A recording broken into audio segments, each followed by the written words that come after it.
Hello everyone. मैं पीके गौतम स्वागत करता हूं आप सभी का टेक्निकल क्लासेस के ऑनलाइन प्लेटफॉर्म पे। आज जो हम लोग डिस्कस करने वाले हैं वो डिस्कस करने वाले हैं कंक्रीट टेक्नोलॉजी के बारे में। तो आपको पता है कि किसी भी चीज़ का पढ़ाई शुरुआत करने से पहले आपका उसका सिलेबस क्या रहने वाला है उसके बारे में आपको इन्फॉर्मेशन होना बहुत ज़रूरी है। क्योंकि जब तक आप ये नहीं जानिएगा कि आपको पढ़ना क्या है या फिर इसका यूज क्या आने वाला है मेरा डेली लाइफ में, तब तक उस सब्जेक्ट के बारे में मतलब पढ़ने में ना ही आपका इंटरेस्ट आएगा, ना ही आप ये जान पाओगे कि आगे चल के सर ये सब्जेक्ट हमको कितना हेल्पफुल करेगा प्रैक्टिकल लाइफ में, या कितना हेल्प करने वाला है सर मेरे को नॉलेज वाइज में। तो आज हम लोग इसी सिलसिले को आगे बढ़ाते हैं और आज हम लोग डिस्कस करेंगे कंक्रीट टेक्नोलॉजी के सिलेबस के बारे में। तो अगर मैं बात करूं आपके एसबीटी के सिलेबस के अकॉर्डिंग, तो कंक्रीट टेक्नोलॉजी में आपको टोटल 6 यूनिट पढ़ने हैं। अब वो 6 यूनिट कौन कौन से हैं, तो एक एक करके सारे यूनिट्स के बारे में हम लोग डिस्कस करेंगे। तो सबसे पहला जो आपके पास यूनिट आता है वो आ जाता है सीमेंट के बारे में। तो आपको ऑब्वियस सी बात है कि आप पढ़ने किसके बारे में जा रहे हो, तो सर आप पढ़ने वाले हो कंक्रीट के बारे में। सब्जेक्ट का नाम क्या है सर, तो सब्जेक्ट का नाम है हमारे पास कंक्रीट टेक्नोलॉजी। सब्जेक्ट का नाम क्या है सर, कंक्रीट टेक्नोलॉजी। तो सर अगर सब्जेक्ट का नाम हमारे पास कंक्रीट टेक्नोलॉजी है तो सर ये दो वर्ड से मिलकर के बना है, एक बना है सर कंक्रीट और दूसरा बना है टेक्नोलॉजी। तो सबसे पहले हम लोग बात करते हैं कंक्रीट के बारे में कि हमारे पास कंक्रीट क्या होता है। फिर हम लोग डिस्कस करेंगे कि सर हमारे पास जो टेक्नोलॉजी है कंक्रीट में, वो टेक्नोलॉजी कैसे सर काम में आता है हमारे पास। तो अगर हम बात करें कंक्रीट का, तो कंक्रीट के बारे में आप क्या जानते हो, तो सर कंक्रीट जो हमारे पास होता है सर वो एक होमोजीनियस मिक्सचर होता है। किसका किसका सर, तो सर कंक्रीट एक होमोजीनियस मिक्सचर होता है जिसमें सर हम लोग ऐड करते हैं किसको सर, तो ऐड करते हैं सीमेंट को। सीमेंट के साथ और क्या ऐड करते हैं सर, तो सीमेंट के साथ हम लोग ऐड करते हैं एग्रीगेट को। अब ये जो एग्रीगेट आपके पास है सर, ये एग्रीगेट आपके पास होता है दो तरीके का। एक को हम लोग बोल देते हैं फाइन एग्रीगेट और दूसरे को बोल देते हैं कोर्स एग्रीगेट। अगर फाइन एग्रीगेट के बारे में बात किया जाए तो फाइन एग्रीगेट मतलब हो जाता है सर बालू, और कोर्स एग्रीगेट के बारे में बात किया जाए सर तो वो हो जाता है ग्रीट, जिसको बोल देते हैं गिट्टी। तो सर एक सीमेंट हो गया, एक हमारे पास एग्रीगेट हो गया, एग्रीगेट में फाइन एग्रीगेट और कोर्स एग्रीगेट आ गया। दूसरा सर हमारे पास आ जाता है सर वाटर। दूसरा हमारे पास क्या आ जाता है सर, वाटर। और उसके साथ क्या आ जाता है सर, तो इसके साथ अगर आपके पास जरूरत है तब आप इसमें ऐड कर दीजिए एडमिक्सचर। एडमिक्सचर अगर जरूरत नहीं है तो सर हम लोग इसमें एडमिक्सचर जो है सर वो मिक्स नहीं करेंगे। तो यहाँ पे आप क्या देख रहे हो कि सर कंक्रीट जो बन रहा है सर वो बन रहा है सीमेंट से। तो सर सबसे पहला जो यूनिट आएगा, यूनिट नंबर 1 हमारे पास आ जाएगा सर, वो आ जाएगा सीमेंट। कंक्रीट जो सर उसमें दूसरा जो मटेरियल हमारे पास लग रहा है सर वो लग रहा है एग्रीगेट। तो जब आप यूनिट नंबर 2 पढ़ोगे तो यूनिट नंबर 2 में आप पढ़ोगे किसके बारे में, एग्रीगेट के बारे में। उसके बाद सर जब दोनों को मिला देंगे पानी के साथ तो हमारा सर कंक्रीट बन करके तैयार होगा। अगर हम लोग ऐसा मान रहे हैं कि जो भी कंडीशन है वो हमारे लिए फेवरेबल है, मतलब जैसा हम चाहते हैं वैसा ही कंडीशन है, ना ही ज़्यादा ठंडा है ना ही ज़्यादा गर्म है, मतलब हमको सर कोई भी एडमिक्सचर मिलाने का जरूरत नहीं पड़ रहा है। तो सर इन तीनों को जब मिला देंगे तो हमारे पास बन जाएगा कंक्रीट। तो यूनिट नंबर 3 जो आपके पास आएगा सर, यूनिट नंबर 3 में हमारे पास आ जाएगा सर कंक्रीट के बारे में। अब उसके बाद क्या है सर, तो अब यूनिट नंबर 3 तक तो आपने पढ़ लिया। अब यूनिट नंबर 4 से आपका टेक्नोलॉजी का हेल्प आना स्टार्ट हो जाएगा कि सर कंक्रीट का क्या एडवांटेज होगा, कैसे हम लोग कंक्रीट का तैयार करें। आरएमसी रेडी मिक्स कंक्रीट क्या होता है सर, आरएमसी हम लोग कैसे प्रिपेयर करेंगे। ट्रांजिट मिक्सचर क्या होता है, ट्रांजिट मिक्सचर मतलब आपने देखा होगा कि घर में सर जब रोड पे कंक्रीट बनता है कहीं और, उसको ले करके आकर के हम लोग घर में यूज कर लेते हैं। तो रोड पे आपने देखा होगा कि ऐसे घूमते घूमते जैसा गाड़ी चल रहा है सर, और उसमें कंक्रीट मिक्स होते जाता है। तो सर ये जो गाड़ी घूम रहा है वो किसका देन है सर, वो टेक्नोलॉजी का देन है। तो यहाँ पे यूनिट नंबर 4 में जब हम लोग कंक्रीट के जो प्रॉपर्टी के बारे में बात करेंगे वो हमारे पास आ जाएगा सर यूनिट नंबर 4 में। यूनिट नंबर 5 में हम लोग पढ़ लेंगे सर एडमिक्सचर के बारे में कि एडमिक्सचर हमारे पास क्या हो जाता है। और लास्टली यूनिट नंबर 6 में हम लोग पढ़ लेंगे क्वालिटी कंट्रोल ऑफ कंक्रीट के बारे में। तो इस तरह से आपका पूरा 6 यूनिट हो जाता है। तो एक एक करके हम लोग सबसे पहले देख लेते हैं कि सर यूनिट नंबर 1 जो है, यूनिट नंबर 1 हमारे पास क्या है। तो जब हम लोग यूनिट नंबर 1 पढ़ेंगे तो सर यूनिट नंबर 1 में हमारे पास क्या आ जाएगा, तो यूनिट नंबर 1 में सर एज यूजुअल जो अभी हमने देखा कि सर सीमेंट था, तो सबसे पहले हम लोग पढ़ेंगे सीमेंट के बारे में। अब यूनिट नंबर 1 है तो सर सीमेंट, तो यहाँ पे सर सीमेंट के बारे में अलग-अलग चीज़ आपको देखने को मिलेगा। अलग-अलग चीज़ सीमेंट के बारे में पढ़ना है। कि सर एक हम लोग पढ़ेंगे कि फिजिकल प्रॉपर्टी। तो आपको पता है कि सर फिजिकल प्रॉपर्टी मतलब क्या होता है? कि सर कोई भी चीज़ जो आप सामने से देख करके बता दो, फिजिकली टच करके बता दो, उसको हम लोग बोल देते हैं फिजिकल प्रॉपर्टी। और केमिकल प्रॉपर्टी क्या होगा सर? कि जैसे सर सीमेंट में पानी डालें तो उसके अंदर क्या-क्या प्रॉपर्टी हमको देखने को मिलेगा, वो सर आ जाएगा केमिकल प्रॉपर्टी के अंदर। तो यहाँ पे हम लोग को पढ़ना जो है सर वो पढ़ना है फिजिकल प्रॉपर्टी के बारे में। तो यहाँ पे हम लोग देखेंगे कि सर कंक्रीट जो सीमेंट हमारा है उसका फिजिकल प्रॉपर्टी क्या होगा। तो इसमें हम लोग पढ़ेंगे कि सर सीमेंट फाइन होना चाहिए सर, उसमें एक पानी मिलाने के बाद सर एक स्टैंडर्ड कंसिस्टेंसी आ जाना चाहिए। कंसिस्टेंसी मतलब क्या कि सर आपको पता है कि सीमेंट में सर सीमेंट का गुण क्या है कि जैसे सीमेंट में डालेंगे सर पानी तो उसके अंदर सर क्या होगा, एक बाइंडिंग प्रॉपर्टी डेवलप आएगा। तो हम लोग कितना पानी डालें सर जिसके कारण सीमेंट ना ही मेरा पूरी तरह से बहने लग जाए या ना ही सीमेंट इतना स्टिफ रह जाए, इतना कड़ा रह जाए कि उसको सर कहीं पे प्लेस करने में, कॉम्पैक्ट करने में दिक्कत आए। तो हम लोग उस पानी को जो सीमेंट को वर्केबल बना दे, काम करने योग्य बना दे, सुयोग्य बना दे, उस पानी को हम लोग बोल देते हैं कंसिस्टेंसी। तो सीमेंट का स्टैंडर्ड कंसिस्टेंसी क्या होगा, आगे हम लोग पढ़ेंगे कि कंसिस्टेंसी को सर हम लोग पी से डिनोट करते हैं। कैसे सर हम लोग प्लंजर का हेल्प कर करके या वाइकेट अपरेटस का हेल्प करके कैसे कंसिस्टेंसी को मेजर करेंगे, ये सारा कुछ हम लोग यहाँ पे पढ़ने वाले हैं। नेक्स्ट आपके पास आ जाएगा सेटिंग टाइम। सेटिंग टाइम में हम लोग पढ़ेंगे कि सर दो तरह का सेटिंग टाइम आएगा। एक आ जाता है सर इनिशियल सेटिंग टाइम, एक हमारे पास आ जाता है sir final setting time. Initial setting time generally हम लोग 30 मिनट लेते हैं और फाइनल सेटिंग टाइम जनरली हम लोग 10 आवर लेते हैं। किसके केस में? तो सर जब हम लोग बात करते हैं ओपीसी का, ऑर्डिनरी पोर्टलैंड सीमेंट का, तब। अब कैसे निकालते हैं ये सारा चीज अगेन वाइकेट अपरेटस का यूज करके, ये सब कुछ हम लोग पढ़ेंगे जब चैप्टर पढ़ रहे होंगे तब। इसके बाद जो आपको पढ़ना है वो पढ़ना है कि सर कि सीमेंट मेनली जो हम लोग यूज करते हैं वो कंप्रेसिव स्ट्रेंथ के लिए यूज करते हैं, कि अगर सीमेंट से कोई भी हम लोग घर बनाए तो उसका स्ट्रेंथ कितना रहेगा, वो कंप्रेसिव स्ट्रेंथ के बारे में यहाँ पे डिस्कस करेंगे। लास्टली हम लोग पढ़ लेंगे साउंडनेस। तो अभी तक जो आप फिजिक्स में साउंड पढ़े थे वो अलग चीज है, यहाँ पे साउंडनेस मतलब क्या होता है सर? तो साउंडनेस मतलब यहाँ पे रिलेटेड है वॉल्यूम चेंज से। वॉल्यूम चेंज मतलब क्या कि सर ऐसा नहीं कि सीमेंट में अगर हम लोग पानी डाल दें तो वो बहुत ज्यादा फूल जाए, बहुत ज्यादा उसका वॉल्यूम बढ़ जाए, या फिर जैसे ही पानी इवोपरेट हो जाए सर, पानी सूख जाए तो सीमेंट बहुत ज्यादा सिकुड़ जाए, तो वो वॉल्यूम चेंज नहीं होना चाहिए। तो वो चीज हम लोग पढ़ेंगे जब साउंडनेस ऑफ सीमेंट पढ़ रहे होंगे तब। इसके बाद जो जो चीज आपने पढ़ा है सबका टेस्ट हम लोग पढ़ लेंगे। तो दूसरा आपके पास आ जाएगा टेस्टिंग ऑफ सीमेंट। अब टेस्टिंग ऑफ सीमेंट में अगर फाइनेस पढ़े हैं तो फाइनेस का टेस्टिंग पढ़ेंगे, कंसिस्टेंसी पढ़े हैं तो कंसिस्टेंसी का टेस्ट पढ़ेंगे, सेटिंग टाइम पढ़े हैं तो सेटिंग टाइम का टेस्ट पढ़ेंगे, कंप्रेसिव स्ट्रेंथ पढ़े हैं तो कंप्रेसिव स्ट्रेंथ का टेस्ट पढ़ेंगे, साउंडनेस पढ़े हैं तो साउंडनेस का टेस्ट पढ़ेंगे कि सर कैसे कैसे इन सारी चीज को हम लोग पता लगाते हैं। तो यूनिट नंबर 1 में सबसे पहले आपने देख लिया फिजिकल प्रॉपर्टी, दूसरा हमने देख लिया इसका टेस्ट। नेक्स्ट जब हम लोग बात करेंगे तो नेक्स्ट आपको पढ़ना है कि सर हमारे पास कितने टाइप का सीमेंट होता है। तो नेक्स्ट हम लोग पढ़ेंगे कि सर टाइप्स ऑफ सीमेंट क्या क्या होगा और उसका प्रॉपर्टी क्या क्या होगा, किसके अकॉर्डिंग। तो सर जो हम लोग आईएस कोड यूज करते हैं उस आईएस स्पेसिफिकेशन के अकॉर्डिंग। तो इसमें अलग अलग टाइप का आपके पास सीमेंट रहेगा, उसका आपको अलग अलग एप्लीकेशन पढ़ना है। तो वो सीमेंट कौन कौन सा हो जाएगा सर? तो सबसे पहले आपके पास हो जाएगा ओपीसी, जिसको हम लोग बोल देते हैं ऑर्डिनरी पोर्टलैंड सीमेंट। इसमें अलग अलग ग्रेड होता है, 33 ग्रेड, 43 ग्रेड, 53 ग्रेड, सबके बारे में आपको पढ़ना है।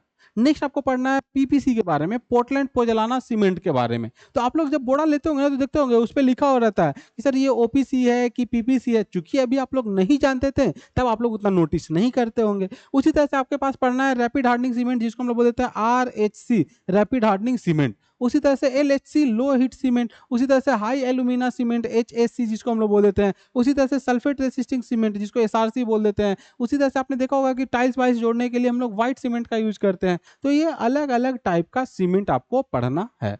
तो यहाँ पे आपके पास यूनिट नंबर 1 जो होगा वो कंप्लीट हो जाएगा। उसके बाद हम लोग इंटर कर जाएंगे यूनिट नंबर 2 में। तो अभी मैंने आपको बताया था कि यूनिट नंबर 2 आपके पास क्या होगा। तो यूनिट नंबर 1 आपका सीमेंट था और यूनिट नंबर 2 आपके पास एग्रीगेट हो जाएगा। तो ये जो आपके पास एग्रीगेट होता है वो अलग अलग टाइप का होता है। मैंने अभी आपको बताया कि एक सर कोर्स एग्रीगेट होता है, एक fine aggregate. Coarse aggregate sir जिसको ग्रिट बोल रहे हैं, गिट्टी बोल रहे हैं, जिसका साइज बड़ा रहेगा। और फाइन एग्रीगेट सर जो बालू हो गया, जो पतला रहेगा, जिसका साइज छोटा रहेगा। तो वही लिखा गया है कि सर इसमें पढ़ना हमको एग्रीगेट के बारे में। तो सबसे सबसे पहले हमको ये पढ़ना है कि सर आखिर एग्रीगेट आता कहाँ से है। तो ऑब्वियस सी बात है सर कि हमारे पास माउंटेन्स रहता है, तो यही माउंटेन सर जब डिसइंटीग्रेट, जिसको अब हम लोग इसको करेंगे, माउंटेन को जब तोड़ेंगे अलग अलग एक्शन के कारण सर, हो सकता है कि फिजिकल वेदरिंग हो सकता है कि केमिकल एक्शन हो, या हो सकता है कि सर उसको हम लोग मैनुअली तोड़ रहे हैं, तो उसको तोड़ने से आपके पास एग्रीगेट निकलता है। तो एग्रीगेट का सोर्स क्या होगा, या फिर अच्छा एग्रीगेट आखिर हम लोग चाहिए क्यों सर। तो आगे हम लोग पढ़ेंगे कि जो भी स्ट्रक्चर हम लोग बनाते हैं ना, उसमें सबसे ज्यादा जो बल्कीनेस प्रोवाइड किया जाता है, सबसे ज्यादा वॉल्यूम लेकर के आता है, वो आपका एग्रीगेट लेकर के आता है। तो यहाँ पे हम लोग पढ़ेंगे कि sir requirement of good aggregate क्या होना चाहिए। उसके बाद हम लोग उसके क्लासिफिकेशन बात करेंगे, क्लासिफिकेशन साइज के बेसिस पे और उसके शेप के बेसिस पे। साइज के बेसिस पे आपके पास फाइन एग्रीगेट आएगा, कोर्स एग्रीगेट आएगा, बोल्डर आएगा, कॉबल आएगा, पेबल्स आएगा, अलग अलग टाइप आएगा। उसी तरह से शेप के बेसिस पे आपके पास एंगुलर आएगा, आपके पास राउंडेड आएगा, फ्लैकी आएगा, इलोंगेटेड आएगा, अलग अलग टाइप का शेप के बेसिस पे आएगा। तो इन सारे चीज के बारे में हम लोग पढ़ेंगे जब हम लोग एग्रीगेट के बारे में पढ़ रहे होंगे, तब मतलब 2.1 पढ़ रहे होंगे तब। उसके बाद जब एग्रीगेट हमने पढ़ लिया था, अब एग्रीगेट आपके पास दो टाइप का आएगा, एक आपके पास आएगा फाइन एग्रीगेट, एक आपके पास आएगा कोर्स एग्रीगेट। तो सर अगला आपके पास रहेगा फाइन एग्रीगेट, नेक्स्ट रहेगा आपके पास कोर्स एग्रीगेट। तो फाइन एग्रीगेट का प्रॉपर्टीज पढ़ेंगे, उसी तरह से कोर्स के बारे में। फाइन एग्रीगेट का साइज पढ़ेंगे, कोर्स का बात करेंगे। फाइन एग्रीगेट का स्पेसिफिक ग्रेविटी पढ़ेंगे, तो कोर्स के एग्रीगेट का स्पेसिफिक ग्रेविटी पढ़ेंगे। फाइन एग्रीगेट का बल्क डेंसिटी पढ़ेंगे, कोर्स का बल्क डेंसिटी पढ़ेंगे। फाइन एग्रीगेट का वाटर एब्जॉर्प्शन पढ़ेंगे, तो कोर्स एग्रीगेट का वाटर एब्जॉर्प्शन पढ़ेंगे। फाइन एग्रीगेट का बल्किंग पढ़ेंगे, तो कोर्स एग्रीगेट का हम लोग बल्किंग पढ़ेंगे। फाइन एग्रीगेट का फाइनेस पढ़ेंगे, तो कोर्स एग्रीगेट का फाइनेस पढ़ेंगे। फाइन एग्रीगेट का ग्रेडिंग जोन पढ़ेंगे, तो कोर्स एग्रीगेट का हम लोग ग्रेडिंग जोन पढ़ेंगे। तो जो जो चीज हमको फाइन एग्रीगेट के बारे में पढ़ना है, वही सेम चीज हम लोग को कोर्स एग्रीगेट के बारे में भी पढ़ना है। तो यहाँ पे आपके पास यूनिट नंबर 2 जो आएगा वो कोर्स एग्रीगेट फाइन एग्रीगेट हो गया। इसके बाद हम लोग इसका टेस्टिंग पढ़ लेंगे, तो आपके बाद फिर आ जाएगा यूनिट नंबर 3। तो यूनिट नंबर 3 दोनों को मिला करके हमारे पास क्या बन जाएगा, तो सर कंक्रीट बन जाएगा। तो यूनिट नंबर 3 में हम लोग कंक्रीट के बारे में पढ़ेंगे कि सर हमारे पास कंक्रीट होता क्या है। तो आपको यहाँ पे पिक्चर में भी दिख रहा होगा, यही आपके पास कंक्रीट होता है, जिसमें हमारे पास सर सीमेंट रहता है, फाइन एग्रीगेट रहता है, कोर्स एग्रीगेट रहता है और वाटर रहता है। अगर जरूरत पड़ा तो सर हम लोग इसमें एडमिक्सचर ऐड कर देते हैं। तो इन सब को करेक्ट प्रोपोर्शन में मिला करके हमारा कंक्रीट जो है सर वो तैयार होता है। तो यहाँ पे हम लोग पढ़ेंगे कि सर कंक्रीट का डिफिनीशन क्या होता है। अलग अलग ग्रेड का कंक्रीट होता है, जिसमें हम लोग पढ़ेंगे कि सर ऑर्डिनरी ग्रेड कंक्रीट क्या होगा, स्टैंडर्ड कंक्रीट क्या होगा, हाई स्ट्रेंथ कंक्रीट क्या होगा, आईएस कोड के अकॉर्डिंग। अब आईएस कोड भी कौन सा, तो आईएस 456/2000। तो जैसे पूजा पाठ करने वालों के लिए गीता होता है, महाभारत होता है, रामायण होता है, उसी तरह से आप लोग के लिए एज ए सिविल इंजीनियर यही आप लोग का गीता, यही आप लोग का कुरान, यही आप लोग का रामायण, यही आप लोग का महाभारत है। तो इस चीज को सब लोग अपना प्रिंट करवा लेंगे, सब लोग अपने पास रख लेंगे, क्योंकि जो भी हम लोग स्पेसिफिकेशन पढ़ेंगे आईएस 456/2000 पढ़ेंगे, जिसको हम लोग इंडियन स्टैंडर्ड कोड बोल देते हैं। ठीक है, तो ये आपके पास आईएस 456/2000 ये आरसीसी के लिए यूज होने वाला कोड है। आरसीसी बोल लीजिए, कंक्रीट टेक्नोलॉजी बोल लीजिए, हर जगह हम लोग यही कोड का इस्तेमाल करते हैं। नेक्स्ट जो हम लोग यहाँ पे पढ़ेंगे वो पढ़ेंगे कि मिनिमम ग्रेड ऑफ कंक्रीट क्या होना चाहिए अलग अलग काम के लिए। अब अलग अलग काम आपके पास क्या हो जाएगा, तो अलग अलग एक्सपोजर कंडीशन हो सकता है, कहीं पे बहुत ज्यादा बारिश हो रहा है, कहीं पे बहुत कम बारिश हो रहा है, कोई कश्मीर में रह रहा है सर, कोई आपके पास गुजरात में रह रहा है, राजस्थान में रह रहा है। तो कश्मीर में जहाँ बहुत ज्यादा ठंड पड़ रहा है, गुजरात में बहुत ज्यादा गर्मी पड़ रहा है। तो अलग अलग एक्सपोजर कंडीशन के करस्पॉन्डिंग हम लोग कौन सा ग्रेड का कंक्रीट यूज करेंगे, इसके बारे में हम लोग यहाँ पे पढ़ेंगे। नेक्स्ट हम लोग पढ़ेंगे कि सर अगर हमको आरसीसी का कोई स्ट्रक्चर बनाना है, रेनफोर्स सीमेंट कंक्रीट वैसा घर बनाना है जिसमें छड़ का यूज हो, सरिया का यूज हो, रेनफोर्समेंट का यूज हो, तो वहां पे मिनिमम ग्रेड क्या होगा। उसी तरह से अगर कोई हम लोग स्ट्रक्चर पानी में बना रहे हैं, तो वाटर रिटेनिंग स्ट्रक्चर में मिनिमम ग्रेड क्या होगा। अगर कोई समुद्र में बना रहे हैं जहां पे कोरोजन होने का चांसेस रहेगा, जहां पे वाटर में अल्कलिनिटी रहेगा, सेलिनिटी रहेगा, जहां पे अल्कलाइन रहेगा, सॉल्ट रहेगा वाटर में, वहां पे मिनिमम ग्रेड क्या होगा। अगर सर हम लोग कंक्रीट का स्ट्रक्चर बनाएंगे तो उसका कितना लाइफ रहेगा, ड्यूरेबिलिटी क्या रहेगा, इन सारे चीज के बारे में हम लोग पढ़ेंगे कंक्रीट जब पढ़ रहे होंगे तब। अब ये सब चीज पढ़ने के बाद हम लोग कंक्रीट के टेस्टिंग के बारे में आ जाएंगे कि सर कंक्रीट का हमने प्रॉपर्टी पढ़ लिया। अब कंक्रीट में सर अलग अलग चीज हम लोग को पढ़ना है, उसमें पढ़ना है sir water cement ratio. Water cement ratio क्या होता है कि सर वाटर सीमेंट रेशियो मतलब सीमेंट के अकॉर्डिंग आपके पास कितना वाटर है, तो इसी चीज को हम लोग क्या बोल देते हैं, वाटर सीमेंट रेशियो बोल देते हैं। तो हम लोग वाटर सीमेंट रेशियो के बारे में पढ़ेंगे। अब आपको ऑब्वियस सी बात है, पता होना चाहिए कि सर अगर सीमेंट में बहुत ज्यादा पानी बह जाए डाल देंगे तो सीमेंट तो मेरा बहने लग जाएगा सर, वहां पे सेग्रीगेशन देखने को मिल जाएगा। सेग्रीगेशन एक डिफेक्ट होता है जो कि आगे हम लोग पढ़ेंगे कि जिसमें क्या होता है सर कि सर जो सीमेंट है वो अलग हो गया, बालू जो सर अलग हो गया, गिट्टी जो है सर वो अलग हो गया। तो वो सेग्रीगेशन कहलाता है, सेग्रीगेट कर जाना, अलग अलग हो जाना। उसी तरह से ब्लीडिंग का इफेक्ट देखने को मिलेगा कि सर सब कुछ नीचे से डल करके पानी ऊपर से बह रहा है सर, तो ब्लीडिंग कैसे हो जाएगा सर, सेग्रीगेशन कैसे हो जाएगा। तो कहीं ना कहीं उसके लिए वाटर सीमेंट रेशियो आपका रिस्पॉन्सिबल होता है कि वाटर सीमेंट रेशियो आपको मेंटेन करना है। तो वाटर सीमेंट रेशियो क्या होता है, कैसे निकालेंगे, उसके लिए एक टेस्ट होता है जिसको बोल देते हैं डफ अब्राहम वाटर सीमेंट रेशियो। तो ये टेस्ट हम लोग कर लेंगे, इसके अकॉर्डिंग हम लोग देखेंगे कि क्या फॉर्मूला आता है वाटर सीमेंट रेशियो निकालने का। उसी तरह से वाटर सीमेंट रेशियो का क्या सिग्निफिकेंस है, क्या कितना वाटर सीमेंट रेशियो हम लोग लेंगे अलग अलग ग्रेड के लिए। तो ये सारा चीज हम लोग को पढ़ना है, अगेन किसके अकॉर्डिंग, IS 456 2000 के अकॉर्डिंग यही कोड आपको फॉलो करना है। तो ये आपके पास क्या हो जाएगा, वाटर सीमेंट रेशियो हो जाएगा। नेक्स्ट जो हम लोग बात करेंगे यूनिट 3 में ही, वो बात करेंगे प्रॉपर्टीज के बारे में कि फ्रेश कंक्रीट का क्या प्रॉपर्टीज होना चाहिए, कितना उसका वर्केबिलिटी होना चाहिए, कितना उसके पास कंसिस्टेंसी होना चाहिए, कितना उसके में जैसे वर्केबिलिटी हम लोग पढ़ेंगे तो हमें देखेंगे कि वर्केबिलिटी निकालने के लिए ना हम लोग ऐसा एक टेस्ट करते हैं जिसको हम लोग बोल देते हैं क्या, स्लंप बोल देते हैं।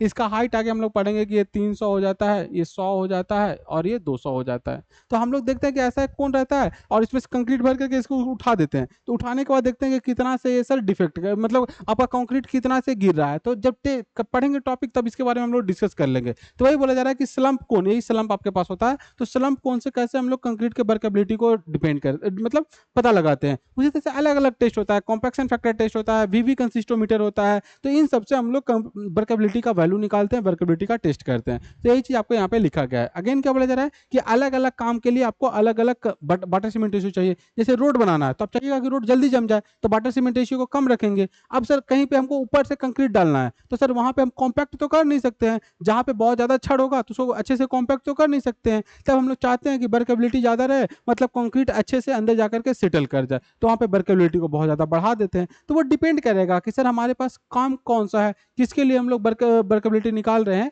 तो उन सब चीज को हम लोग जब पढ़ रहे होंगे यूनिट नंबर 3 तब वहां पे डिस्कस कर लेंगे। लास्टली आपके पास यूनिट नंबर 3 में आ जाएगा, वो आ जाएगा प्रॉपर्टी ऑफ हार्डन कंक्रीट। अभी जो आपने पढ़ा था वो पढ़ा था कि जब कंक्रीट आपका फ्रेश स्टेट में रहेगा, जब जमेगा नहीं तब का बात कर रहे थे। और लास्टली हम लोग देख लेंगे जब कंक्रीट हमारा जम जाएगा, जब हार्ड हो जाएगा तब उसका प्रॉपर्टी क्या होगा। तो ऑब्वियस सी बात है, हार्ड होने के बाद उसको हम लोग कंप्रेसिव स्ट्रेंथ चेक करेंगे कि वो कितना कंप्रेसिव लोड को ले सकता है, कितना पे वो टूट रहा है। तो कंप्रेसिव स्ट्रेंथ टेस्ट का बात करते हैं, ड्यूरेबिलिटी का बात करते हैं, ऐसा बात करते हैं कि सर कंक्रीट से पानी तो नहीं जा रहा है, तो हम लोग इम्परमेबिलिटी का बात कर लेते हैं। तो ये आपके पास यूनिट नंबर 3 हो जाता है। लास्टली हम लोग आएंगे, लास्टली क्या मतलब इसके बाद जो हम लोग आएंगे वो आ जाएंगे यूनिट नंबर 4 में। तो यूनिट नंबर 4 में आपको पढ़ना है मिक्स डिजाइन के बारे में। अब मिक्स डिजाइन क्या होगा, तो मिक्स डिजाइन क्या होगा वो चीज समझिए।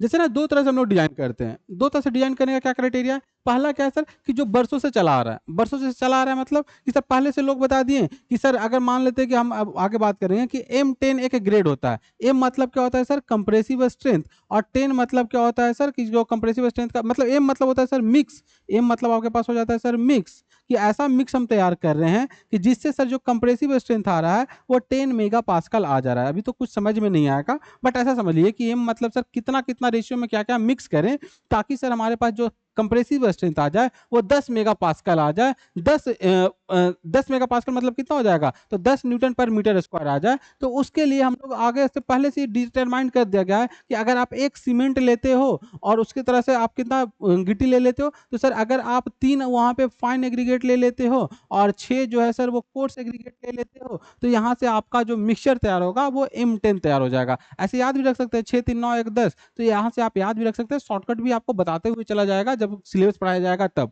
तो सर आपको पहले से ही रेशियो फिक्स कर दिया गया है कि सीमेंट सर 1 रखना है, फाइन एग्रीगेट 3 बोरा रखना है, कोर्स एग्रीगेट 6 बोरा रखना है। बट जरूरी थोड़ी है कि आप इस स्ट्रेंथ में मिलाइएगा तो इतना स्ट्रेंथ मिल ही जाएगा। हो सकता है कहीं पे बहुत ज्यादा बारिश हो रहा हो, या हो सकता है कहीं पे मॉइस्चर बहुत ज्यादा हो, या हो सकता है बहुत ज्यादा गर्मी पड़ रहा हो, तो इस रेशियो में ये स्ट्रेंथ तो मिल नहीं पाएगा। तो एक हमारे पास रहता है स्टैंडर्ड मेथड और एक हमारे पास रहता है मिक्स डिजाइन। तो यहाँ पे वही बात किया जा रहा है कि यहाँ पे हम लोग बात करेंगे मिक्स डिजाइन के बारे में। तो वही लिखा गया है कि कंक्रीट मिक्स डिजाइन होता क्या है, इसका ऑब्जेक्टिव क्या होता है, मेथड्स क्या क्या होता है, हम लोग मिक्स डिजाइन कैसे पढ़ते हैं, आइस मेथड क्या है। तो मिक्स डिजाइन के लिए एक स्पेशल कोड होता है जिसको हम लोग बोल देते हैं आइस 10262। इसके अकॉर्डिंग हम लोग को पढ़ना है। अगेन मिक्स डिजाइन करने के लिए 11 स्टेप होता है, जो सारा स्टेप मैं आपको बताऊंगा, बट आपको यहाँ पे डिजाइन नहीं करना है, बस वो 11 स्टेप का नाम आपको पता होना चाहिए। तो यहाँ पे लिख भी दिया गया है कि ओनली प्रोसीजरल स्टेप्स, जो भी प्रोसीजर में हम लोग स्टेप उठाते हैं वो स्टेप डिजाइन आपको करवाया जाएगा RCC में। तो यहाँ पे सिर्फ आपको स्टेप्स को पढ़ना है। तो ये आपके पास 4.1 में मिक्स डिजाइन के बारे में हम लोग पढ़ लेंगे।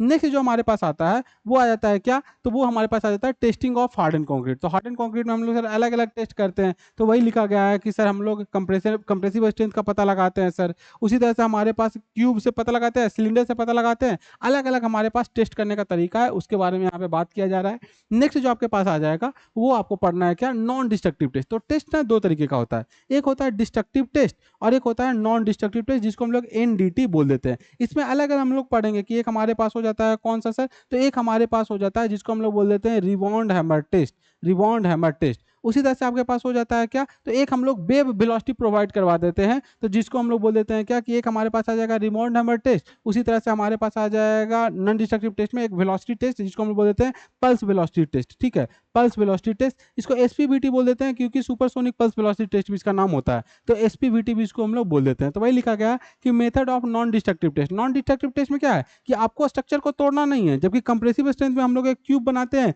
और क्यूब पे लोड लगा करके इसको तोड़ते हैं कि कितना में टूट जाएगा। तो जो टूट रहा है वो डिस्ट्रक्ट हो रहा है सर, उसको डिस्ट्रक्टिव टेस्ट बोल देंगे। और नॉन डिस्ट्रक्टिव टेस्ट में बस यहाँ से सर एक पल्स हम लोग एक वेव निकालें और ये जो वेव गया वो किस वेलोसिटी से गया, कितना से टकरा करके आपके पास वापस आ गया, तो उसको लिए आपको स्ट्रक्चर को तोड़ने का जरूरत नहीं है। तो जो घर पहले से बना हुआ है और आपको बस ये पता करना है कि घर का लाइफ कितना अभी और बचा हुआ है, तो ऑलरेडी एग्जिस्टिंग स्ट्रक्चर के लिए हम लोग नॉन डिस्ट्रक्टिव टेस्ट करते हैं। अब ऐसा तो नहीं होगा कि घर को आप तोड़ रहे हो, तोड़ करके चेक करोगे कितना एक घर मजबूत है, तब तो फिर आप टेस्ट ही कर सकते हो, फिर तो वापस से घर में रह नहीं सकते हो। तो उसके लिए हम लोग नॉन डिस्ट्रक्टिव टेस्ट करते हैं। तो यहाँ पे वही पढ़ेंगे हम लोग कि सर रिबॉन्ड हैमर टेस्ट हमारे पास होता है, अल्ट्रासोनिक पल्स वेलोसिटी टेस्ट होता है जिसको हम लोग पल्स वेलोसिटी टेस्ट बोल दिए थे। तो अल्ट्रासोनिक पल्स वेलोसिटी टेस्ट होगा, क्या प्रिंसिपल होगा रिबॉन्ड हैमर टेस्ट का, कौन कौन सा फैक्टर इसको अफेक्ट करेगा, इसके बारे में आपको 4.3 में पढ़ना है। नेक्स्ट जो इसके बाद आ जाता है वो आ जाता है यूनिट नंबर 5, जहां पे हम लोग पढ़ेंगे कंक्रीट के क्वालिटी के बारे में, कि क्वालिटी को हम लोग सर कैसे कैसे कंट्रोल कर सकते हैं। और यही आपके पास टेक्नोलॉजी का पार्ट आ गया, जिसमें मैंने आपको बोला भी था कि सर यहाँ पे हम लोग ट्रांजिट मिक्सचर का बात करेंगे, यही आपके पास ट्रांजिट मिक्सचर हो जाता है। तो यहाँ पे हम लोग पढ़ेंगे कि कंक्रीटिंग ऑपरेशन क्या क्या होता है। तो कंक्रीटिंग ऑपरेशन में सर सबसे पहले हम लोग सबको इकट्ठा करेंगे, सीमेंट अलग से, बालू अलग से, गिट्टी अलग से, उसको बोल देंगे सर बैचिंग। बैचिंग करने के बाद सर सीमेंट, बालू और गिट्टी को मिक्स करेंगे, तो वो हमारा कहलाएगा सर मिक्सिंग। उसके बाद सर एक जगह से दूसरी जगह तक ले जाएंगे, अगर छत पे बन रहा है तो छत पे ले जाएंगे, अगर कहीं और मेरे पास रेडी मिक्स कंक्रीट है तो साइड पे बन रहा होगा उसको मतलब कहीं और बन रहा होगा, जो हमारे पास आरएमसी जहाँ पे होगा तो उस प्लांट पे बन रहा होगा और प्लांट से हम लोग साइट पे लेकर के आएंगे, तो वहाँ पे ट्रांसपोर्टेशन आ जाता है सर। ट्रांसपोर्टेशन के लिए भी हम लोग पढ़ेंगे कि एक टाइम होता है, इस टाइम ड्यूरेशन के अंदर आपको लेकर के आ जाना है। अब जब टाइमली लेकर के आ गए तो उसको सर हम लोग प्लेस करेंगे। तो नेक्स्ट आपके पास आ जाएगा प्लेसिंग। प्लेसिंग करने के बाद सर हमारे पास अलग अलग वाइब्रेटर मशीन होता है या कॉम्पैक्टिंग मशीन होता है, तो हम लोग उसको सर कॉम्पैक्ट करेंगे। कॉम्पैक्ट करने के बाद एक बार जब वो हार्ड हो जाएगा तो हम लोग देखते होंगे कि घर बन गया तो उसके ऊपर सर लोग पानी डालते हैं, तो उसको हम लोग बोल देते हैं क्यूरिंग करेंगे। और क्यूरिंग करने के बाद अगर आप अमीर उमीर हुए तो आप सर क्या कीजिएगा, मार्बल वगैरह लगाइएगा, तो उसको हम लोग बोल देते हैं फिनिशिंग ऑफ कंक्रीट। तो ये अलग अलग कंक्रीटिंग ऑपरेशन के बारे में आपको यूनिट नंबर 5 में पढ़ना है। इसके बाद हम लोग पढ़ लेते हैं क्या, कि फॉर्म्स ऑफ कंक्रीटिंग। अब फॉर्म्स ऑफ कंक्रीटिंग में क्या होगा कि अलग अलग टाइप का स्ट्रक्चर आप बनाते हो, आप बीम बनाते हो, स्लैब बनाते हो, कॉलम बनाते हो, तो अलग अलग टाइप के लिए कितना दिन आपके पास स्काफ फोल्डिंग रहेगा, कितना आपके पास क्वालिटी रखना कंक्रीट का, क्या मिनिमम ग्रेड होना चाहिए, तो इन सब चीज के बारे में पढ़ना है कि कितना दिन बाद आप रिमूव करोगे जो भी आपने स्ट्रिपिंग प्रोवाइड किया है उसको, या सर उसको कितना क्वालिटी होना चाहिए कंक्रीट का। तो ये सारा कुछ हम लोग पढ़ रहे होंगे यूनिट 5.2 में। इसके बाद जब हम लोग बात करेंगे तो हम लोग क्या पढ़ेंगे यहाँ पे, तो हम लोग बात करेंगे सर वाटर प्रूफिंग। तो आपने सुना भी होगा कि सर WPC एक होता है, वाटर प्रूफिंग कोर्स होता है। तो इसका हम लोग क्या काम करते हैं सर, कि जहाँ पे बहुत ज़्यादा बारिश हो रहा है और हम लोग चाहते हैं कि वाटर रिस्ट्रिक्टिंग स्ट्रक्चर बना दें, जो भी आप सिलो वगैरह बनाते हो तो वो वाटर रेसिस्टेंट रहता है, अगर उसमें पानी आ गया तो पूरा अनाज जो रखा हुआ है सर वो आपका गड़बड़ हो जाएगा। तो उसके लिए हम लोग वाटर प्रूफिंग सीमेंट के बारे में यहाँ पे डिस्कस करेंगे, जब यूनिट नंबर 5 का सबसे लास्ट टॉपिक हम लोग डिस्कस कर रहे होंगे तब। और इसके बाद लास्टली आपके पास आ जाता है, वो आ जाता है क्या, तो वो आपके पास आ जाता है यूनिट नंबर 5 में जॉइंट्स ऑफ कंक्रीट के बारे में पढ़ेंगे। इसके बारे में आपको देखना है कंक्रीट में कैसे कैसे कंस्ट्रक्शन जॉइंट क्या होगा, कॉन्ट्रैक्शन जॉइंट क्या होता है, एक्सपेंशन जॉइंट क्या होता है। पुराना अगर कोई कंक्रीट का स्ट्रक्चर है उसमें अगर नया घर बनाने वाले हैं तब वहाँ पे जॉइंट जॉइंट कैसा प्रोवाइड करेंगे, तो ये जॉइंट के बारे में यहाँ पे पढ़ना है। लास्टली जो हम लोग पढ़ लेंगे यूनिट नंबर 6, जहाँ पे आपको एडमिक्सचर के बारे में पढ़ना है। तो एडमिक्सचर मिलाने का क्या पर्पस होता है, उसका क्या क्या प्रॉपर्टी आएगा, कैसे कैसे उसको अप्लाई करेंगे, तो इन सारे चीज़ के बारे में आपको पढ़ना है। अलग अलग तरह के एडमिक्सचर के बारे में,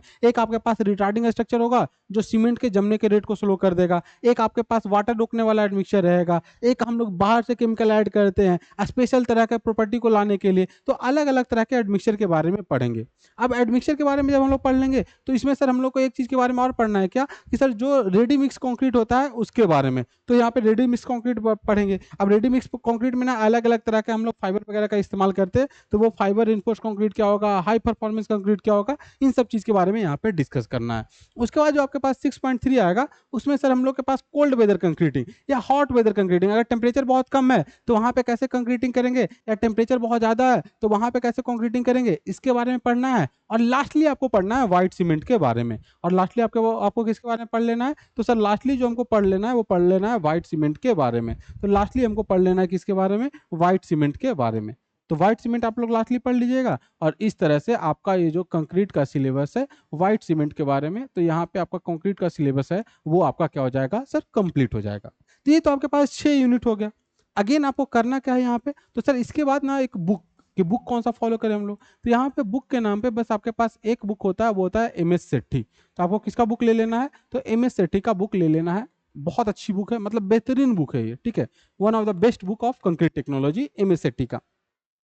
उसके साथ साथ एज यूजुअल आपको पता है कि आपके पास एक स्पाइरल बाइंडिंग वाला कॉपी होना चाहिए। एक हमारे पास क्या होना चाहिए सर, तो एक हमारे पास स्पाइरल बाइंडिंग वाला सर कॉपी होना चाहिए। स्पाइरल बाइंडिंग वाला कॉपी होना चाहिए, कितना पेज का, तो सर 300 पेज का आप कॉपी ले लीजिएगा, ताकि इसमें आरसीसी को भी हम लोग इंक्लूड कर सकें आगे कंक्रीट टेक्नोलॉजी में ही। अब अगेन इसके साथ साथ क्या होना चाहिए, तो आपको पहले से ही बता दिया है कि सर एक आपके पास एमसीक्यू वाला बुक होना चाहिए। एमसीक्यू में आप किसका बुक फॉलो कर सकते हैं, गुप्ता एंड गुप्ता का। और एसएससी जेई का प्रीवियस ईयर आपके पास बैंक होना, प्रीवियस ईयर क्वेश्चन बैंक होना चाहिए। तो एसएससी जेई का भी आपके पास पीवाईक्यू होना चाहिए। इसके साथ साथ आपके पास क्या होना चाहिए, तो जो आप जिस सेमेस्टर का तैयारी कर रहे हो उस सेमेस्टर का प्रीवियस ईयर क्वेश्चन बैंक भी आपके पास होना चाहिए, ताकि आपको आइडिया लग जाए कि कैसा क्वेश्चन आ रहा है। हालांकि अब एग्जाम का पैटर्न चेंज हो गया है, बट फिर भी एक आइडिया लेने के लिए आपको पीवाईक्यू को भी रेफर करना है। तो ये हमारे पास था कुछ इंफॉर्मेशन जो मैंने आपको प्रोवाइड किया। बाकी जो हमारा बैच स्टार्ट हो रहा है, वो बैच स्टार्ट हो रहा है कब से, तो वो बैच स्टार्ट हो रहा है 16 तारीख से। तो आप लेट मत कीजिए, जल्दी से बैच ज्वाइन कीजिए। बाकी बैच रिलेटेड कोई भी इंफॉर्मेशन आपको चाहिए होगा तो वो इंफॉर्मेशन नीचे जो आपका नंबर चल रहा है, इस नंबर पे आप कांटेक्ट कर सकते हैं। वहाँ पे आपको बैच रिगार्डिंग जो भी डाउट होगा वो सारा डाउट आपको सॉल्व कर दिया जाएगा। जैसे कितना फी लग रहा है, बैच मॉर्निंग में चलेगा, इवनिंग में चलेगा, बैच का क्या टाइमिंग होगा। उसके साथ साथ अगर आप टेक्निकल क्लासेस के ऐप को इंस्टॉल करना चाहते हैं, तो जो आपके पास डिस्क्रिप्शन बॉक्स है, डिस्क्रिप्शन बॉक्स में आपके पास टेक्निकल क्लास के ऐप का एक लिंक होगा, उस पर आप क्लिक करके ऐप को डाउनलोड कर सकते हैं। तो आज के लिए बस हम लोग इतना ही रखते हैं। मिलते हैं हम लोग अगले लेक्चर में, जहां पे हम लोग डिस्कस करेंगे यूनिट नंबर 1 को। तब तक के लिए जहां भी रहिए खुश रहिए, हंसते रहिए, मुस्कुराते रहिए और पढ़ाई करते रहिए। जय हिंद, धन्यवाद।